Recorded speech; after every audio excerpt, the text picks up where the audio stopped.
Hello, friends. How is everybody doing? It's Keroy here, and today I wanted to read to you Quietness. That's one of the many poems I'm preparing for the new book, um, Divine Soul Whispers, out next year. Quietness.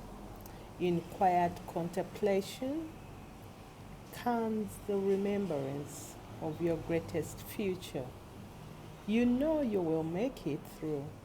You know you were built for this. You know that your heart is always witnessing to you of the greatness within, the resilience within, the creative nature within, as giving up and giving in is not an option. Quietness. I hope this poem blesses you. Talk to you soon. Bye.